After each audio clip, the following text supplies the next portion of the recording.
నేటి పునీతులు సియెనా నగర పునీత కేథరీన్ గారు. Angelus Domini nunciavit Mariae. సజీవుడైన దేవుని వైపునకు ఈ ప్రయోజనములేని మూఢాచారముల నుండి మిమ్ము మరలించి సువార్తను మీకు ప్రకటించుటకు మేము ఇచ్చుటకు వచ్చి ఉన్నాము. సోమవారం, ఏప్రిల్ 29, 2024. మొదటి పట్టణం అపోస్తలుల కార్యములు 14వ అధ్యాయం 5 నుండి 18 వచనాలు. ఆ దినములలో అన్యులు, యూదులు ఇరువురును వారి నాయకులతో కలిసి అపోస్తలులను బాధించి రాళ్లతో కొట్టుటకు ప్రయత్నించిరి.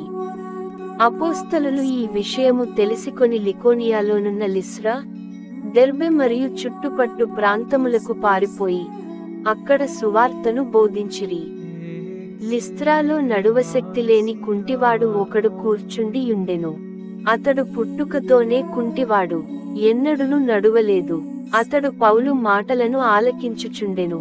పౌలు వానిని గమనించి ఆరోగ్యము పొందదగిన విశ్వాసము కలవాడని గ్రహించి యుండుటచే సూటిగా వాని వంక చూచి, నీవు లేచి నీ కాళ్లపై నిలబడుము అని బిగ్గరగా పలికెను. వెంటనే అతడు గంతులు వేసి నడువనారంభించెను. పౌలు చేసిన ఆ పనిని చూచి అక్కడ జనసమూహము, దేవుళ్ళు ఈ మనుష్యుల రూపంలో మన వద్దకు దిగివచ్చిరి అని లికోనియా భాషలో బిగ్గరగా అరవనారంభించిరి. అప్పుడు వారు బర్నబాకు ద్యుపతి అనియు, పౌలు ప్రధాన ప్రసంగి కావున అతనికి హెర్మే అనియు పేర్లు పెట్టిరి. ఆ పట్టణమునకు ఎదురుగా బృహస్పతి ఆలయము ఒకటి కలదు. అచటి పూజారి పట్టణ ముఖ ద్వారము వద్దకు గిత్తలను, పూలమాలలను తీసుకొని వచ్చి జనులతో కలిసి బలిని అర్పింపతలచెను. అది విని బర్నబా, పౌలులు తమ దుస్తులను చింపుకుని జనసమూహము మధ్యకు పరుగెత్తుకుని వచ్చి, ఓ ప్రజలారా, మీరు ఎందుకిట్లు చేయుచున్నారు? మేము కూడా మీవలెనే మానవ మాతృలమే గదా. ఆకాశమును, భూమిని, సముద్రమును వానిలో ఉండు సమస్తమును సృష్టించిన సజీవుడైన దేవుని వైపుకు ఈ ప్రయోజనము లేని మూఢాచారముల నుండి మిమ్మును మరలించి సువార్తను మీకు ప్రకటించుటకు మేమిచ్చుటకు వచ్చి ఉన్నాము. పూర్వకాలములో దేవుడు సమస్త జాతులను వారి ఇష్టానుసారము జీవింపనిచ్చెను.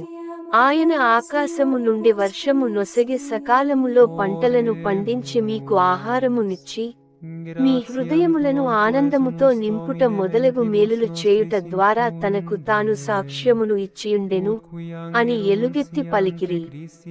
ఈ మాటలతో అపోస్తలులు ఆ జన సమూహములను తమకు బలినర్పించు యత్నము నుండి అతి కష్టము మీద మరల్చగలిగిరి. ఇది ప్రభువు వాక్కు.